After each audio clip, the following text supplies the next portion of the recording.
আসসালামু আলাইকুম।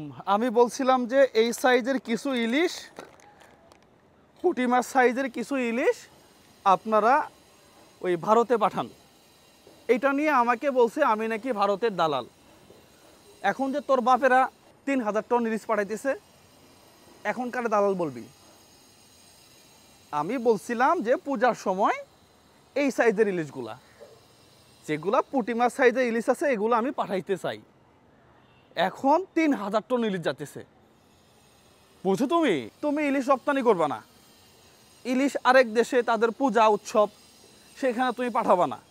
বাংলাদেশে 1 কেজি ইলিশ, 1 কেজি বড় সাইজের ইলিশ কিনতে হয় 2200 টাকা দিয়ে। 2200 টাকা দিয়ে 2 কেজিরও বেশি খাসির মাংস পাওয়া যাবে। তুমি চিল্লায় বলো ঠিক কিনা? এই যে 1 কেজি ইলিশের দাম বাংলাদেশে 2200 টাকা, 2000 টাকা, তাহলে তুমি যে এই যে রপ্তানি বন্ধ করলা, পাশের দেশের বন্ধুদের ইলিশ দিলা না, তোমার লাভ কি হইলো তুমি বলো তো দেখি? মানে আদৌ কোনো লাভ হইছে? এই বাঙালি সব সময় নির্যাতিত, নিপীড়িত।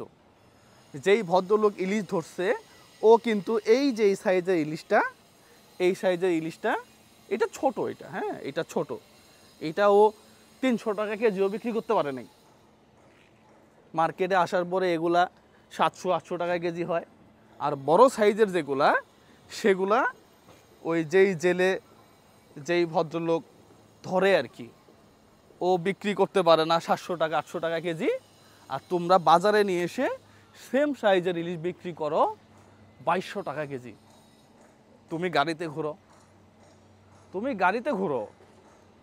আবার যেই ভদ্রলোক ইলিশ ধরে, ও নৌকার তলা ফাটা, ওর পানি উঠে, ওই নৌকা ঠিক করতে পারে না। তোমার কাছে মন খারাপ হয় এগুলা? আমি কিছু বললেই মন খারাপ হয়। আরেক দেশের সাথে যদি একটু ইলিশ দিয়ে সম্পর্ক ভালো থাকে, সমস্যা কোথায়? হ্যাঁ, তুমি বলতে পারো যে আমাদের তো বন্যা নাই, তারপরও পানি কেন দিল? এটা নিয়ে আলোচনা হইতেছে, তারাও তো সেটা ঠিক করে নাই। ইন্ডিয়ান যারা আছে, তারা যদি চিন্তা করে যে আমরা অনেক আয়তনে বড়, চাপ দিয়ে বাংলাদেশকে এই করে দেবো সেই করে দেবো, ভুল চিন্তা। ভৌগোলিকভাবে রাশিয়া অনেক বড়, ভৌগোলিকভাবে চীন অনেক বড়, ভৌগোলিকভাবে আমাদের ভারত অনেক বড়। এটা স্বাভাবিক, এটা হইতে পারে। কিন্তু ছোট দেশ জন্য যা তা করে ফেলবা। স্বাধীন দেশ, 30 লক্ষ রক্তের বিনিময় দেশ স্বাধীন হয়েছে। এই দেশ নিয়ে উল্টাপাল্টা আলোচনা করলে তো হবে না। হ্যাঁ, কিছু বাঙালি আছে, আমাদের দেশে কিছু বাঙালি আছে, গায়ের মধ্যে ওই গেঞ্জি পরে বলবে যে ইন্ডিয়ান পণ্য বয়কট করো। আসলে এদের জ্ঞান যে কতটুকু, এরা আছে শুধুমাত্র বয়কট নিয়ে, এরা কোনো দলে জায়গা পায় না। নর্মালি চিন্তা করলে আমরা ইন্ডিয়ার কাছ থেকে কিছু পণ্য আমদানি করি, আমরা আবার ইলিশ রপ্তানি করব। হ্যাঁ, এই যে এক ইলিশ নিয়ে বাহাদুরি করে লাভ আছে?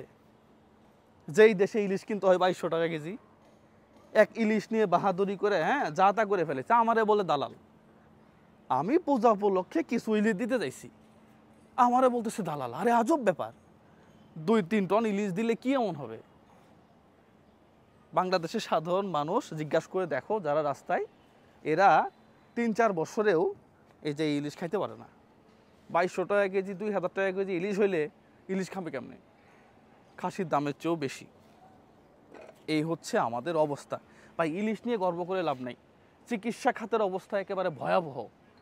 চিকিৎসার জন্য দেশের বাইরে যাইতে হয়।